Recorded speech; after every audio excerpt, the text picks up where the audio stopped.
Greetings, everyone, and welcome to Unleashed, the fastest hour on the internet.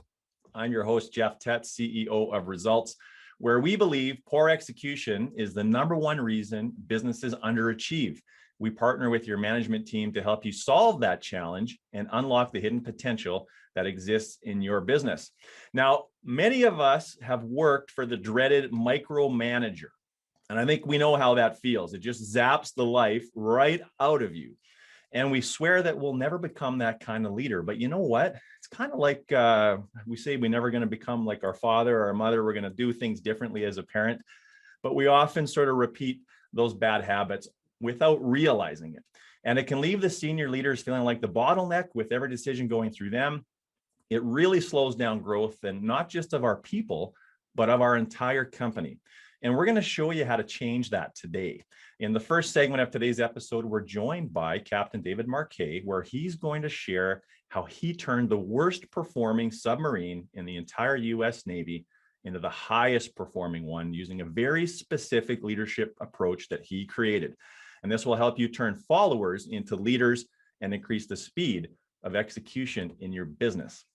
And in the second segment of today's episode, so it's kind of a 2-for-1 deal today, we're going to be joined by Captain Jeffrey White, who is in the Naval Reserve Western Region of the Canadian Armed Forces, and he's a colleague of mine. So he's going to join us for a discussion about how he helps companies leverage military tactics to build winning corporate strategies. So we get a little bit of military leadership, a little bit of military strategy today. So it's going to be a packed episode like always. And I just can't wait to get started. And speaking of getting started, we're trying on a new hashtag for size. So we're asking our community, our Unleashed community of leaders, to please share your takeaways from this episode and any others that you watch when something grabs your attention, and post what you're learning on social media if you want to help us grow that community using the hashtag #ResultsThePod. That's right. So post your tantalizing learning and delights using that hashtag. And I also want to thank our show sponsor today, CompuVision. Now, you know that feeling when your technology stops working? Yeah, we've all been there, and maybe even this morning for some of us. Now, good IT companies will fix that problem for you really quickly. But wouldn't it be better if that technology just didn't break down in the first place? Well, that's what CompuVision does. They're an exceptional IT provider, and they make sure the breakdown doesn't happen in the first place. And they shared some alarming stats with me. There's 230,000 new malware threats every single day. CompuVision works hard to keep your organization safe and secure by managing day-to-day technology needs, protecting against cyber criminals, and accelerating technology strategy in your business for today and into the future. You can reach out to their team. Kara, David, and Ryan would love to chat with you at compuvision.biz. Now on with today's episode. So in 1981, David Marquet graduated top of his class from the U.S. Naval Academy, an institute renowned for developing leaders to serve the nation. Thereafter, he joined the submarine force, where he spent nearly 30 years, ultimately retiring as captain in 2009. David's career took a pivotal turn when unexpectedly he was diverted to take command of the USS Santa Fe when its captain quit. Now, the thing about Santa Fe, it was the worst performing submarine in the entire US naval fleet. And it was a different kind of submarine than David had worked on before. And so David Marquet began treating his crew as leaders, not followers, kind of out of desperation. And the Santa Fe went from worst to first, achieving the highest retention and operational standings in the Navy. David has since authored the books Turn the Ship Around, that outlines his unique approach to leadership, and Leadership is Language, the Hidden Power of What You Say and What You Don't. Good morning, David, and welcome to Unleashed. Good morning, Jeff. Thanks for having me on your show. It's great to be joined by you. And I was telling you in the pre-show that when we started Unleashed about a year ago, you were on my list right away. I had the great pleasure of seeing you actually speak up in Grand Prairie, Alberta, about 5 or 6 years ago. And I'm sure that Kathy and Chuck finally just said, all right, let's get this guy, Jeff from Alberta, off our backs. Just go spend 30 minutes with him and we can be done with that. So we're so grateful that you said yes to this, David, and excited to spend some time with you here today. Super. So Dave, maybe where we'll start, I mean, you spent a big part of your life, not just your career, thinking about leadership. What are some of the problems that you see most prevalent with leadership in general? Yeah, the problem is we've got the wrong map or following the wrong strategy, the wrong playbook, so to speak. The leadership structures that we teach and we've inherited are patterned, are designed for an organization, an industrial age organization, where it's about doing what you're told. It's over-biased towards doing, not thinking. And the result is there's a fundamental mismatch between what we can control and what we're trying to control. And it's basically a coercive model. So it's follow the leader. I tell you what to do. You tell the next people what to do. So I'm in turn being told what to do, which feels terrible. That's why the micromanaging thing. Yeah. And I'm telling people what to do. Since we actually can only control ourselves, we're not focusing on the part of our lives that we can control, which is our own behavior. And we're trying to control other people, which is very stressful. And we're being controlled, which is also very stressful. So it's fundamentally coercive and toxic because of this. And it's not the best way to treat human beings. Now, it worked in the industrial age factory because I was taking low skilled, low wage, trying to take a very complicated job and parse it down to some minimum component and say, okay, all you do is this, put this bolt into this fender, do it 10,000 times a day and we're good. But as much as we want to think we're not using that model, most of us deep in our hearts, that's the model that we use. And there's a whole host of maladies that come from this. And it turns out you don't have to be like that. Yeah. Well, and it sounds like we're sort of operating on an old system, on an old operating model that worked, but doesn't serve us today.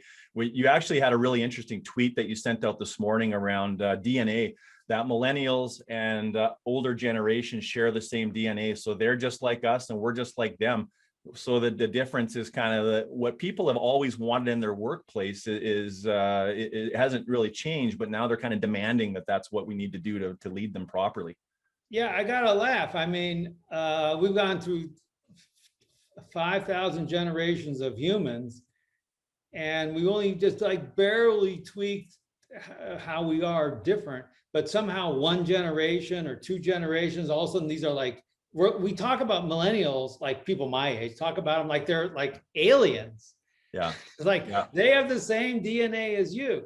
And what I think is we actually have it backwards, because millennials are living in a world. When I grew up, I had 4 siblings. So there were 6 of us living in a house. The average house size was 1,400 square foot in America. Now you have 2. So a family of 4 is living in 2,400 square feet. The amount of square footage per person is way higher.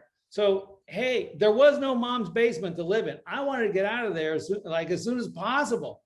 Yeah. But so they can say, you know what, take this job and stuff it. And there's like a part of me that's like, well, you got to stick with it. You got to work hard and like suck it up. And like, that's frustrating. But on the other hand, if everyone who was kind of a jerk at work couldn't get anyone to work for them, I think that would be a better world. So I think what we need to do is take what the millennials are trying to teach us and apply it to everybody, not the other way around. Yeah, no, that makes sense to me. And I think sort of the story that is just so compelling that you share, David, and in your first book that was a bestseller. As I understand it, you'd been studying for an entire year to take over the Olympia. You found out with about 2 weeks notice that you were now taking over the Santa Fe, was a completely different ship than you had ever operated before. And I thought it was kind of timely. The Hunt for Red October was on TV on a Monday night, and I couldn't help but watch it thinking, I highly doubt that you were using the same leadership approach that Sean Connery was in that film. Tell us what the approach was that helped you take the Santa Fe from the worst performing submarine in the whole Navy to the best performing one. I refuse to give orders. The model that most of us have, and the reason we get promoted is because first of all, we do good work. And then we say, okay, so now you're going to be in a position. So you're good at doing stuff. So now I'm going to put you in your thinking position, i.e. make decisions. And then you make good decisions and say, okay, great. Now we're going to make you a leader. And we sort of hold on to that. We say, okay, great. My job is to do good work and make good decisions. This is not the job of the leader. The job is to create a team that makes good decisions, and then by virtue of that does good work. But we like to hold on to the things that made us who we are. And so I said, I'm going to hold on to those decisions. I'm going to be the decision maker. And this is debilitating. It's exhausting for you. It's fragile for the organization. And it's very unsatisfying for the team. So what you need to do is give up the control of making decisions. Let the team make as many decisions as possible. Now, they can't decide, hey, we make batteries. Okay, so tomorrow we're gonna be a forestry company. Yeah, okay, maybe 10 years we can make that transition if we want to, but so it's bounded. Like the decision space is bounded for everybody, but give them as much control as possible. And so much we say, oh no, here's how you're gonna work, when you're gonna work, what are you gonna wear when you go to work? Like, what is all that? So give them control, let them make decisions, and they'll be happy and you'll be happier. So I made a deal with my crew. What happened is I got shifted to a submarine, which I didn't know. And it was physically impossible for me to make these decisions anymore. And I was really just thrown out of kilter and just like, how's this going to work? It was by the way, it was the worst performing submarine in the fleet. The reason I went there is because the previous guy had quit. He said, no mas, can't do it. Someone else take over this mess. And so I'd been in a place where I'd always had the answer, and now I didn't have the answer. So it forced me. So the way I think about it is, you want to be I thought you wanted to be a knowing, telling leader. Always know the answer, always tell the team. Now I think you want to be a knowing but not telling leader. You should know the answer, because if all else fails, at least you're the goalie, and you can save the team and say, okay, all right, you guys don't have any ideas, let's try this. Yeah. But the power is not telling the team what to do. You decide. Just because I know the answer doesn't mean I have to tell the team what to do. People think those two things are coupled. Yeah. Oh, why? Because, I say, let's do this, let's turn north, let's make this change to the marketing plan, let's add this feature to the product. Great, we're making progress. We're over biased towards doing. But when I say, hey, well, what do you guys think? Well, if you were me, what would you do? Or to just tell me more about what you see about the situation. So you want to play over here. This is in the know the answer if you can. But then resist telling the team what to do and let them struggle with it. Now you're playing for the long run. Now you're developing leaders. Now you're relieving yourself of the burden of knowing everything. Now you're building a learning team. So many good things happen, but it requires you to stop telling people what to do. That's the key.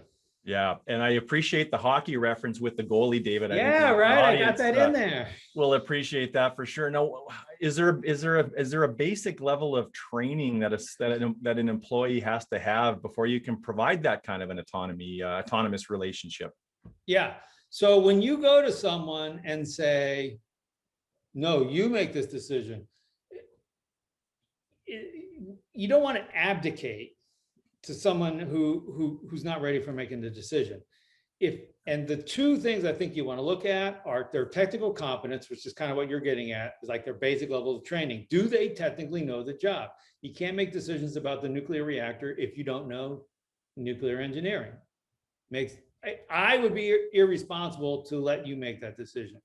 But the second part is what we call clarity or purpose or why. Like, what are we trying to achieve? And this is probably more on my shoulders to convey to you. And so we'd have all these conversations that, well, I'm not going to tell you what to do, but let me tell you what we're trying to achieve here. Let me talk about the mission. And you know what? It was super frustrating because, like, don't you understand the mission? Of course you should understand the mission. Why are you forcing me to tell you? But it turns out so much stuff I would know just because of my perspective or the chance. You know, I'm the guy who sits in the middle meetings with the admiral, so I would hear them sort of talking, and I would get a nuanced sense of the mission that my team didn't have, and so I had to convey that. So I spent more time talking about that, and then say, now based on that, what would you do? And they would and if they just looked at me and said, okay, great, talk about it for 10 minutes. I'll come back. I'm gonna go refresh my cup of coffee. I'll come back up. You don't need to give them 4 days. Just say, hey, you guys talk about it. And then when I come back, I want to hear what your ideas are. Yeah. And then you hear the ideas. You have to listen to the ideas. You don't have to do what they say. Yeah. But I think you should listen to the idea. So how do you decide? And this is actually an example I had on Monday, David, where we've got a relatively new team member. And I was like, you know what? I'm going to try the best that I can to use some of David's methodologies and his leadership approaches. And it was something as simple as when to follow up with a client after we've provided a presentation, right? And so I said, you know, when do you think is a reasonable time frame for you to follow up with her, so we can see if she wants to move forward? And you know, she said a month, and then she said, "What?" And she said, "What do you think?" And I said, 2 weeks. And so I'm like, "Oh, I failed miserably." How do we handle those situations? How do we provide? Not necessarily. I'm not sure I would call that a failure. I mean, again, Okay. so step number one is we measure our lives. I talk about these over biases. So we measure our lives. It's overweighted in production. So when you say, well, I failed, it's okay. She got the wrong answer. But there's always two vectrs. There's what we're doing and what we're learning. And if you say, well, did I learn something? You always learn something. And so what I learned was maybe she doesn't have the same sense of urgency that I do. Maybe in a strange way, she's actually right. Now, you don't think that was right, but maybe she is. So you could run an experiment and you could say, you know what? Let's do that. Do a month. And let's see what I would do 2 weeks, but let's do a month. I want to run an experiment, and then I want to see what happens. Now, I wouldn't run that experiment for a year with your top 10 leads, but and because then what you're doing is you're putting on a learning hat and you're inviting her into the learning process. But you're better off where you are now than if you just said, yeah, follow up in 2 weeks. Yeah, no, that makes some sense, and I feel a little bit better.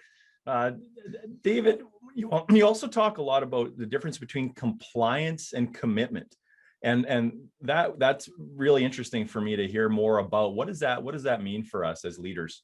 Compliance is how we design the existing leadership paradigm. You do what you're told, you comply, teams comply, and we see this all the time.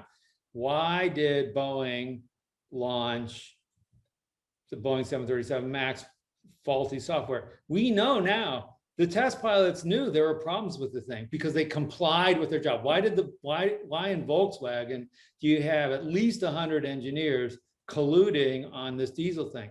Why? Because they were compliant, and compliance is what we want. We don't admit that.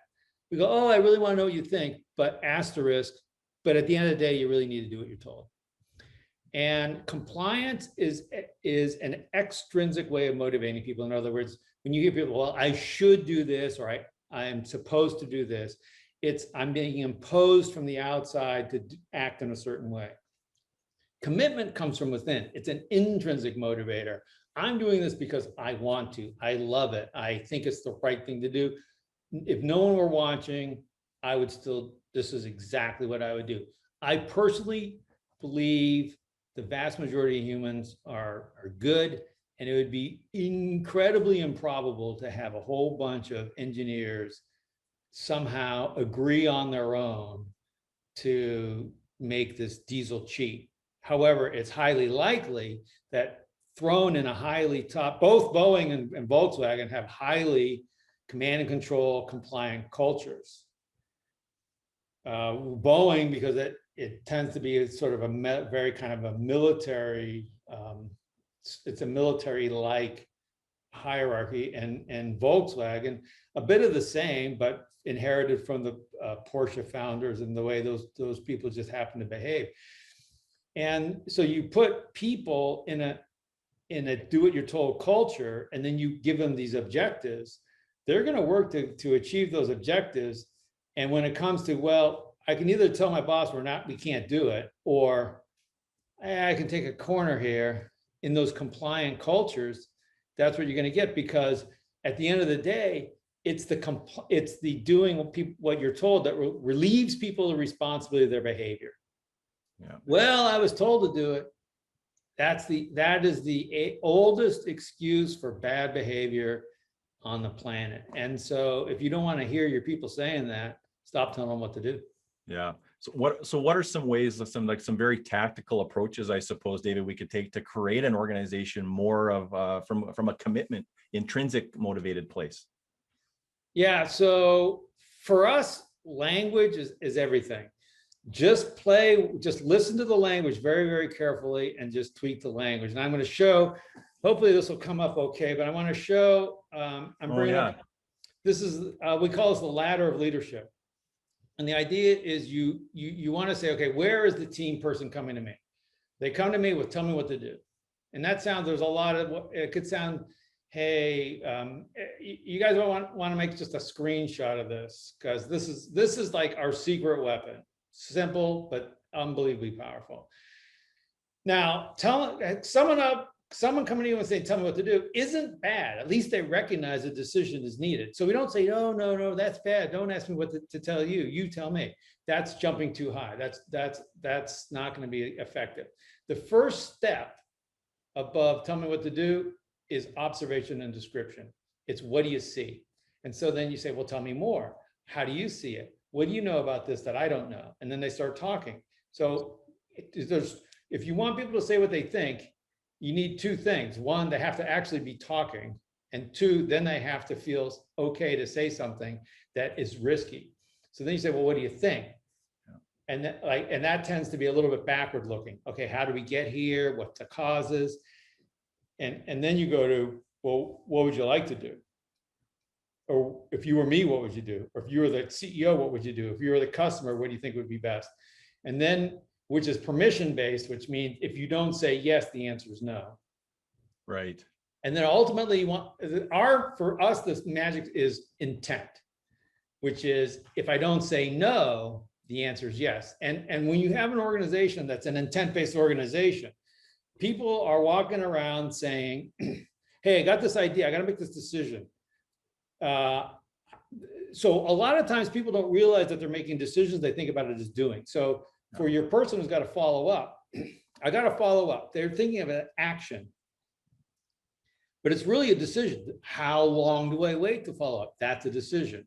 Hey, got to make a decision. How long do I wait to follow up? I'm thinking about a month. What is everyone to think? Yeah. And now we're inviting feedback. Don't teach people to give feedback. No one cares. Yeah. Teach people to invite feedback. Hey, how'd I do? How'd I do in that meeting? How'd I sound? What do you think of this plan? Before we do it. Don't wait a month to say, yeah, I decided to wait a month. No, it's ahead of time. And now so there's just all this buzz, this crosstalk. And then if she says to you, let's say you happen to be the decision maker on the time length thing, and you say, hey, Jeff, I intend to wait a month, and you miss the email, you never respond. She has permission. That's what she's going to do. I intend to change the marketing plan. I intend to change the offer. I intend to engage, blah, blah, blah, blah, blah. What happens is they own it. Yeah. They can never say, oh, well, that knucklehead Jeff told me to blah, blah, blah. And I knew didn't make sense, but we're rewarded for doing what we're told. Yeah, no, that is a great tip. And I think one of the most anxiety inducing exercises that we can do in or out of the workplace is give somebody feedback. And if we can create a culture where we're inviting it, it just unleashes these great relationships and these great conversations. So I can certainly see that. David, as soon as I read your book, and this goes back a number of years ago, your first book, the thing that I tried using the quickest was the intentional language that you use. And so maybe just describe what that would look like in the workplace. So someone comes to you asking for what they should do. How would you actually turn that around into an intention-based conversation? Pretty much just like I described. So first of all, I tune my ear and I say, okay, where are they? They're asking me to tell them, they're asking me to give them the answer. Now, unless it's a really short notice thing, like, hey, the meeting's in 30 seconds, I would probably want to I would invite them. The key word is invite. So we invite them to higher levels. You don't coerce, you don't order them, you don't manipulate them, but you invite them to higher levels. And I remember it's observation and description. Think about it as the buttons on the VCR.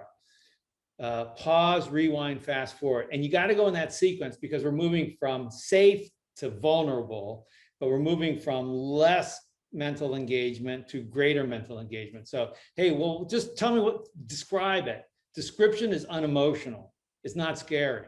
Well, this is what I think, blah, blah, blah. Here's what I see. They're a $100 million company, whatever.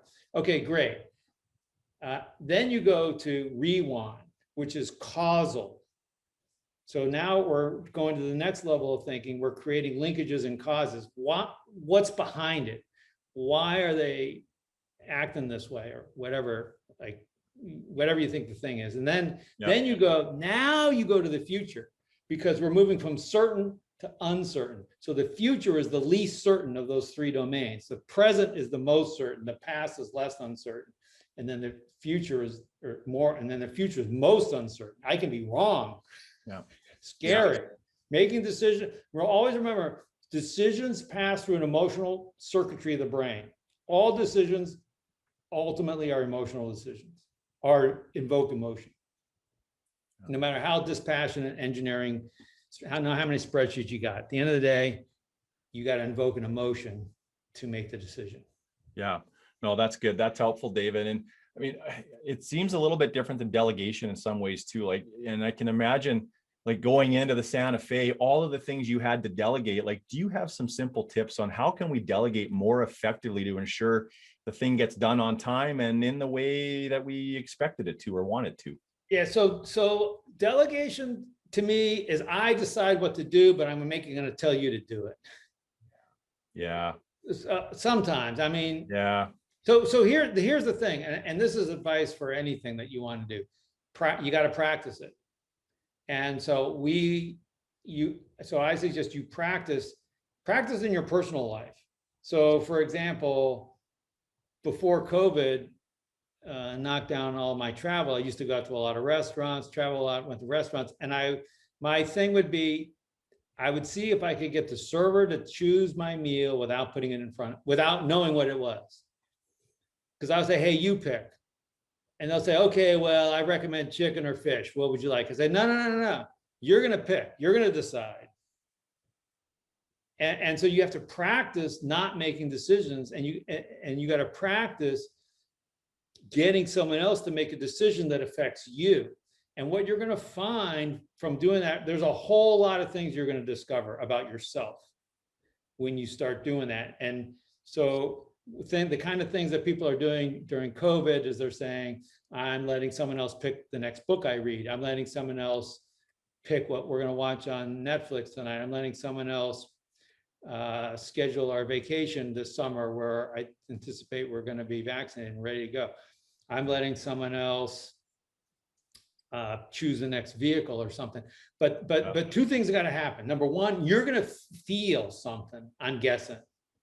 I'm already feeling that. Yeah, you're going to feel a certain anxiety. That I want you to feel that. You have to understand, oh, I just landed in Korea. I'm jet lagged and it's weird food and I don't understand the language. Yeah. How comfortable does it feel to do the same thing versus, oh, I'm at Timmy Hortons, big deal, right? So understanding that. And then the second thing is you're going to have to read the person. And and I'll just give you a secret. It's about making it safe for that person to make that decision for you. And in order to do that, small makes it safe. Small and choice makes it safe. If they don't have a choice, it won't feel safe. And if things like a big thing, it won't feel safe. So if you say, well, pick my whole meal, and they say, hey, man, I don't know. Then you say, well, how about you just pick the wine? Or how about you just pick the main course? Like, so small, make it, adjust it. And you're gonna have to read them. And the final thing is you got to connect with them as a human being. Yeah. So we think leadership is more like a sport. There's too much talk about stuff and not like just practice it, just try stuff. Yeah. So if you want to give up control, try it. Go through a whole day where you never make any decisions. And then you ask someone else to make these decisions for you and just like see what you learn. I like it. A simple way to condition ourselves to a new way of behaving. And I know our time is running short here, David. I feel compelled to ask you about groupthink a little bit though, because I've been a fan of your approach to that, and you see some problems with the way a lot of teams make decisions. What are some tips that you have for teams to make better decisions and avoid groupthink? Yeah, so imagine you're in a meeting and we're making a decision. I like to use, hey, we're going to launch the product. Yeah. So it's a week before 737 MAX launch. It's a week before a software update, whatever it happens to be. And we got to make, so it's a decision. Now we could view it as, so step one, you got to understand that's a decision. Too many companies view it as, oh, it's the next thing on the calendar, so of course we're going to do it. So, okay, so right, we're thinking about this as a decision, which means we can say no. And typically what happens is the CEO comes in and says, hey, so we've done all this work, we're ready to go, right? Any last objections before we launch? And so at this point, it's already postured like it's default. The default state is launch. And it's socially discouraged to be the person who says, well, actually, so you're going to go against the CEO and the group and the default to say, yeah, actually, I don't think we've done enough testing. I recommend delay. So when you're running the meeting, one, if you're the person in authority, hold back on what you think. What you want to do is vote first, then discuss, not the other way around. Because as people discuss it, people are going to narrow their thinking. You want to make it as easy as possible for the people who think differently to speak up. Number two is your focus is on running the meeting is to even the share of voice. Your focus is not to drive a consensus and not to drive the decision. What you should be spending your time and energy on is looking at the room or looking at the Zoom panel and saying, okay, now who hasn't contributed? And you need to be thinking, we don't know what that person knows. We're deprived from what that person's perspective is. My job is to get all the perspectives out. The right decision will happen if we get everyone's perspective on the table. I'm confident of that. But when we state or the group gets roaring down a certain path, the people who think differently are quiet. So therefore, the people who are quiet are probably the most valuable opinions out there. Yeah. And then we go ahead and make decision, and then we blame people later. Well, everyone had a chance to speak up. Yeah, but you didn't run the meeting. You didn't you structured the meeting like an industrial age, coerce people meeting, not a modern age. I want to value thinking as opposed to just execution and doing. You got to keep that. Yeah. But we all living in the modern world know it's really the decision making is like, if everyone can make computers just as well as anybody else. So why are we paying more for an Apple computer? It's because of the decision making that goes behind the computer, not the makings of the chip and the assembly of the thing. Yeah, that's helpful. I love that. So vote and then discuss. And you've done quite a bit of research actually, David, on understanding the dynamics on teams where there's there's sort of shared voices and some equality around that, where bad decision making comes from teams where one or two people own the conversation. So that's compelling too. One final question for you, David. As you're assessing the pandemic, what are some of the lasting impacts on leadership that you're sort of hypothesizing right now in your daily musings? Yeah, well, I'm guessing like everybody else, but I think number one, we're going to appreciate connection more. One of the things that I think is really cool, so one of our rules is that we say cameras on to connect. Now, someone can, it's obviously their choice and they can turn their camera off. We just know that teams where people have their cameras on are going to be better connected than teams where people don't have their camera on. So for example, I had this closet door open, which looked it was bad composition for the Zoom call. The reason I have it open is because I have a cat who likes to explore the closet. And so she may wander in here and then she's going to start meowing. Well, you learn things about people. You're a human being. You have pets, you have family, you have kids who are trying to go to school, you have a spouse, whatever it happens to be. And so we can't, like, if we all just showed up at the office wearing our best office clothes, I can kind of convince myself that you're just an office worker, not part of a full human being. I think those days are over. Yeah. And thank goodness for that. Yeah, quicker connection and quicker vulnerability. Well said, David. Well, our time with you has gone by so fast, and so many other questions that I'd have for you if we had more time. But I just want to take this opportunity on behalf of our whole Unleashed community to thank you for joining us today. It's been a real pleasure, and we're giving away some of your books at the end of the show at the top of the hour today, and we'll make sure it's easy for people to find you and get a hold of your material, because it's super impactful and it's so tangible that anybody can start to use it to become a better leader, David. So thank you so much for being here today. Cheers. Have a great rest of your session. I'm going to go ahead and put a couple links in the chat. Sure. I have these little videos called Leadership Nudges, where some of the ones that we've talked about today, so people can share with their team. Thanks, everyone. Thanks for what you guys do to make the world a better place. Cheers. Thanks so much, David. And we'll hope to see you back in Alberta again someday sooner than later. For sure. So as we segue into our next portion of today's episode, I want to remind people of a new idea that we're trying out right now. It's the after party, the Unleashed after party. So if the first hour is not enough and you want to get together with other leaders and actually just talk about what you've just seen and what you've learned, you can join the after show, and the link will be put into the chat. So you just have to simply click on that link or copy and paste it into your browser when the episode is over, and join other leaders for a conversation. And that conversation will go for as long as you want it to. So join us in the Unleashed after party as soon as this episode is over. I want to also remind everybody that we've got some generous partners that make Unleashed possible. And the first group is the hardworking team at the Edmonton Community Foundation. They connect donors and Edmonton area charities to help create a strong, vibrant community for generations to come through the power of endowment. And they make it really easy to get your donation dollars into the hands of those that need them most. You can connect with them at edfoundation.org. And our friends at Project Forest, a very, very cool startup venture, they're connecting corporations with their environmental goals. So if you've got some environmental goals, some targets that you have to meet, and also filling the country with lush forests and clean air, the team at Project Forest actually enables that to happen on your behalf. So connect with them for a conversation at projectforest.ca. Now, it's my distinct pleasure to welcome Captain Jeffrey White to the program.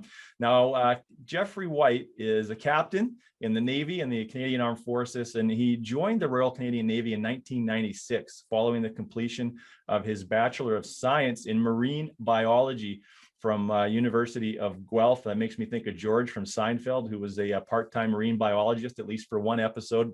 And after completing his naval warfare officer training, he quickly moved up the ranks and was given the prestigious appointment of commanding officer of the sail training ship HMCS Oriole, the Royal Canadian Navy's longest serving vessel, which he commanded from 2006 to 2008.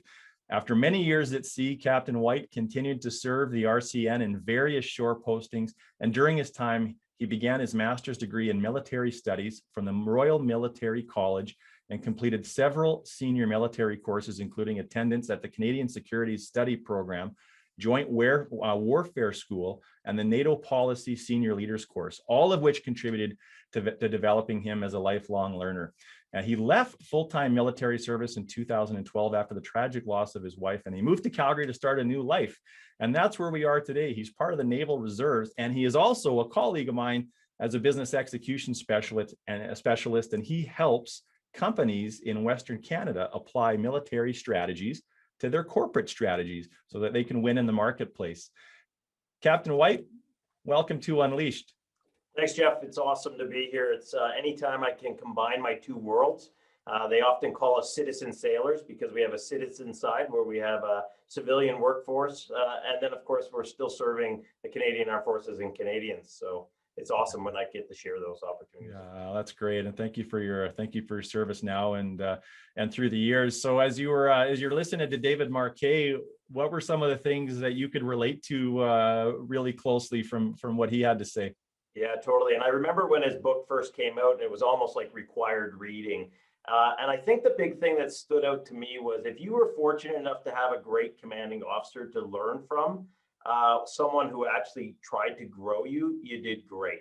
But if you had a commanding officer that didn't want to grow people, you struggled, right? And I think back to even doing alongside. Like, it's one of the greatest things to do as a ship's captain is drive your ship alongside a port. But once you've mastered that as a captain, it's really no longer your job to do that anymore. And you need to hand the keys off to others to grow them. And if you've got a really great captain who lives that philosophy around intent and growing people, then you do hand that control over and you grow others, and you kind of stop driving your ship when you do get to be the captain. And so it's a really interesting dilemma that you go through as a captain, where you have to give up the thing that gives you such great joy to switch to the great joy of training and coaching and developing the future generations. Yeah, and I've seen you give presentations to large groups of business leaders through the years since we've been colleagues. You do a really good job of taking military strategy and sort of weaving it into the fabric of business speak and some of the things that we can actually start to use to grow our businesses. And I know you've got some very strong opinions on some of the ways that we can do that, and some of the things that business might be sort of wise to adopt from the way the military operates. And I was wondering on the leadership side, like, Jeff, we've talked some at times about how leadership in the military differs from business leadership. And if you could maybe describe how they are different and what some of the problems that arise because of that. Yeah, and I don't know if it's precisely that the way we do leadership is completely different, but maybe the philosophy behind leadership. And what I've noticed especially when I came across from being in full-time service to then being part of the business community, is that the military focuses right away when they start to develop and grow people. They start with leadership concepts and introduction of leadership right at basic training. And when you think of basic training, it's really trying to determine whether someone's a good team player, a good fit. Can they lead in the future? Do they fit our core values? Do they fit our ethics? Can they participate in a team? And I would liken that to businesses that do a really good job of onboarding people. Like, if you really onboard people well, they come out of, say, a 2-week period of onboarding where they've been able to fully be indoctrinated into your vision, indoctrinated into your value structure, really get to know the team and participate at the team level so that they are integrated as a team player and starting to work on that leadership development. And then, of course, leadership never stops in the armed forces. It's always being developed. So even if you're being technically trained or technical skills, your leadership journey is going right beside that throughout. And I think the difference I see in business is, and it could just be because of that need to get stuff done and work and be profitable, that there's a lot of focus on technical skills, on technical ability, the ability to do the job. And we don't really start to focus in on people being leaders until all of a sudden now they have to lead people, or you're putting them into a management position and it's almost too late. Like, they didn't even learn how to lead themselves, never mind small teams, and grow that skill. And so I would say that philosophy around when do you introduce people to leadership is very different. Yeah, Jeff, have you seen a correlation? I know you work with a lot of different companies. Do you see a correlation between business outcomes and businesses that start that leadership development conversation sooner? 100%, because what you start to see is that decentralization of decision process and people with confidence to make decisions and to interact with one another, better communication, less safety incidents. You start to see all sorts of that ownership, accountability sort of mentality that starts to develop. But of course, you need to have those leaders that David spoke about, which can give up some layers of control. Because as people start to learn about leaders, as they start to demonstrate the ability to be a leader, they're going to search out that autonomy. They're going to want to master that. and they're going to want to then live that. And so you need to be able to relinquish some of your own control. Yeah, no, it's good. It's a good point, Jeff. I mean, and we know the sooner you start to invest in training your people, the retention gets stronger. You're also making me wonder about the selection process for leaders, because I think, we see companies make bad decisions on who they promote all the time. And I wonder if we started leadership training before someone was actually a manager, if it would also give us some insight and intelligence that we could make better decisions on who to promote versus who to recognize but keep where they're at, and not make the mistake of making them a leader of others. 100%. And I think where you can do that is when you start to develop young leaders or early stage leaders, you give them small tasks to accomplish with teams where it's not, you can't jeopardize the company. You can't really cause a major safety incident or something. You start to give them these opportunities.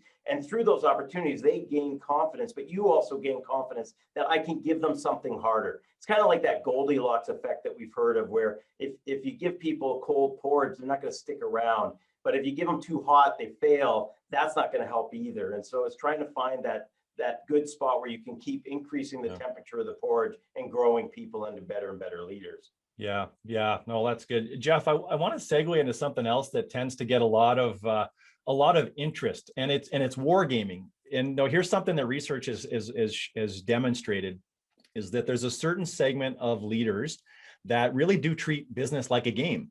And it's an experiment, it's to be won, it's to be lost. And there's another segment of the population that treat it as a life and death thing, not as a game. So it's not to be messed with, not to be tinkered with. It's about being precise and being exact. But I think the workshops that you've run, of course, on wargaming attracts that first group of leader.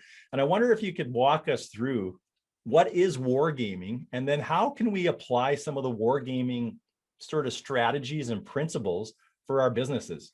Yeah, so let me back up a little bit, because wargaming is a component of planning. And it's really wargaming is a way to trial a plan before you actually run the plan, right? It's a de-risking strategy. So if I were to go back, it's actually part of something called the operational planning process, which is, if you think of it, it's like if you had a big campaign plan, if you had to decide my company needs to pivot in this direction, which many companies are feeling that tension right now, or I need to enter into new geography. There's a significant risk in that process. And so there has to be some layers of planning that go into that. And often we think of that as a business plan. In the military format, it's the operational planning process. So we evaluate the environment that we're going into. We develop courses of action or options, and then we analyze those options to see which ones are going to be the most fruitful and is actually going to keep people alive while getting to the mission success. And so where wargaming fits in is, once you have the options, you've done the analysis, you have some options, you now want to test that theory, right? It's almost like doing, I've heard in business sometimes the term of pre-mortem, right? Like let's kill the thing off early so we know what could go wrong, kind of idea. Yeah. And so in wargaming, what you do is you actually take two different teams. You take one team which has been really integrated into understanding the problem and working the solution to come up with the options. And then you have another team which it really understands the situation and the problem, but they haven't been part of the development of the options in that piece. So they don't have any skin in the game, kind of idea. So then what you do is you kind of do like a game. You play one move where you say, we're going to enter into this new market with this strategy, at this time period.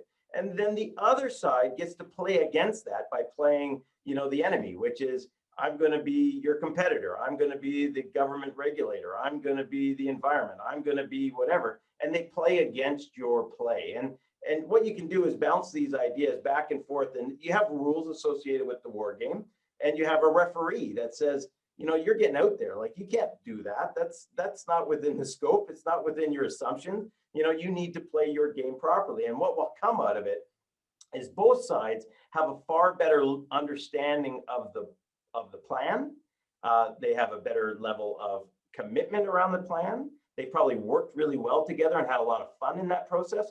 But then when bad things do happen in the future, it's built up resiliency of that team to be able to manage through that challenge. Like, oh, look at the competition's doing exactly what we thought, right? Or, whoa, the competition didn't do that in our war game. So what are we going to do now? And it just gives you a better level of, it really does give you a better level of success, in your plan because of that resiliency and that ability to kind of perform as a team. Yeah, and it makes it safe for people to speak up. I like how you've said that. How many people do you involve in these teams, Jeff? Like how deep into the organization do you go, and how do you go about is there an optimal way to construct these teams in a business environment? It's really about the subject matter expertise. So who has the subject matter expertise to be able to participate? So you don't want a team coming in that doesn't have a clue what the competition's all about to play the competition, because that's not going to work. But if you had one player that really knows the competition well, that player could play that role. So I would say about 6 to 8 people would be workable. I think when we run like a campaign plan for like the invasion of country X, we'll have as many as 20 or 30 people around a table playing all sorts of different positions along that pursuit, because you may have a naval force, you may have an air force, you'll have army units, you'll have intelligence groups, like you'll have a whole whack of different pieces. I don't think it has to be that crazy in a business model. And there's lots of simple models within business to even get you close to a wargaming or a pre-mortem sort of state.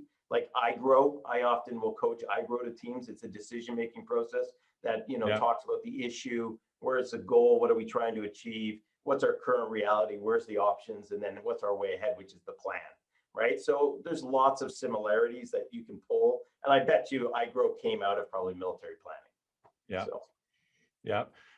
There's a common phrase that we use, that practice makes perfect, and it's not actually 100% accurate. It's more that perfect practice makes perfect. So how does the military simulate plans first, and how can what are some areas that we might be able to apply perfect practice in the business environment? Yeah, and it was interesting because David brought this one up, and also Daniel Cole, when he spoke a couple of weeks ago, talked about the Navy SEALs and how many times SEAL Team 6 actually practiced the assault for bin Laden. Yeah, I mean, when it comes to practice, there's all sorts of pieces to this, right? You can actually practice where you built like a fake city, and you have your teams and you actually practice the plan, which would be taking that wargaming plan and now doing an actual enactment of it, which is awesome and super fun, but super expensive. But it's also little things, right? It's like just coming and showing up well-tuned. So when you think of things like role play something, like you've got a really tough conversation to have with an employee, for example, you might want to role play that with a friendly to make sure that, you know what, I'm not going to trip up here. I'm not going to let my emotions creep in, because what is it really doing for you? It's helping build your resiliency in the moment. It's also helping build your confidence so that when you walk in, you'll do well. You can think of customers and customer callings, cold calling. Often companies will do a lot of practice in cold calling so that people gain confidence, that they're more resilient, that they don't feel threatened. And the same goes as any crucial sort of communications plan, like a town hall. Practice that. Like you want to show up with tons of confidence and competence, where your people then are going to be open and want to ask great questions, and you won't kind of come in, a little broken. So I agree with you. I think it's that perfect practice makes perfect. Yeah, and there's certainly elements that you're referring to there that are mired in communication. Like a lot of those activities are about perfecting the way that we're going to communicate. So practice for that discussion first. I think that's a great tip, Jeff. And are there other things that the military does to communicate effectively that also translate into business? 100%. And I think the one that I really do is clarity. It's about clarity. Be super clear, right? So the military follows a very structured, as you could imagine, disciplined approach to communication, where every time we communicate, it's the same format. It's warning orders, op orders, fragment orders. They're a very prescribed way of communicating, but it's always crystal clear. The mission is crystal clear. What the expectations are crystal clear. And it's fairly simple to have good structure around how do you ensure that you cascade orders down so that people understand. Now, it comes back to David's point around, you don't want just robots following orders.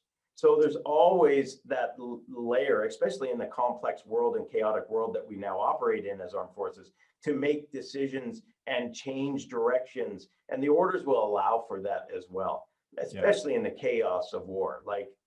But you also need everybody pulling in the same direction. And I think that clarity is key. Like anytime you hear about accountability, the number one thing in accountability is make sure you're super clear on the expectations and that you've gained massive commitment that they will go out and do. The rest kind of happens. Yeah. What do you get from pushback? Because I know you work with a lot of leaders, and you're talking about these military tactics and strategies and terms all the time, and trying to make things fun and interesting, especially for your longer term clients. What kind of pushback do you get from business leaders on using some of these military approaches?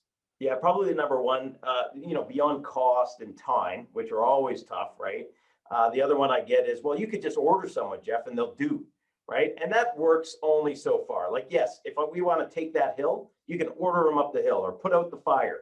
But when it comes to hard life decisions, you can't order people in the modern world, right? They just start, they'll sort of decide with their feet and march the other direction. So it's the same sort of challenges. And I think that's one pushback I get. The other two are really the biggest one, which is does this cost a lot? Or does this take a lot of time? And no. And I guess that's the big thing. It takes brains, it takes thought, but it doesn't take massive amounts of time or massive costs. You can do a wargaming in a half day if people are well prepared to go out and do something like that. You can write up great orders in a one-day strategy session. You can, you can grow leaders. You can indoctrinate and grow leaders with great onboarding in probably 3 or 4 days if it's done well, compared to companies that just kind of, here's your pass, here's your coffee pass, and here's your, door pass, and that's Johnny down the hall and Jim's over there, and there's no kind of team integration. I mean, you can fix that in such a quick hurry. So I think the excuses are weak. Yeah. You're reminding me of a quote that James Clear had yesterday, that companies that set goals are aiming to achieve success once. Companies that implement processes are looking to achieve success multiple times over a long period of time. And it's kind of like that command and control. We might have some success here and there, but certainly not sustainable success over a long horizon. Jeff, that brings us to our favorite part of the episode, is 3 and 30.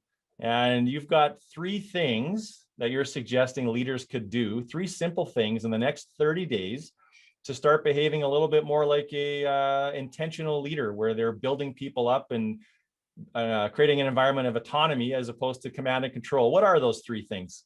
Yeah, and I stole these from David. I won't take too much credit for these, but let's face it, these were great. So let's start with your employees using that intend to language. Like, that's so powerful.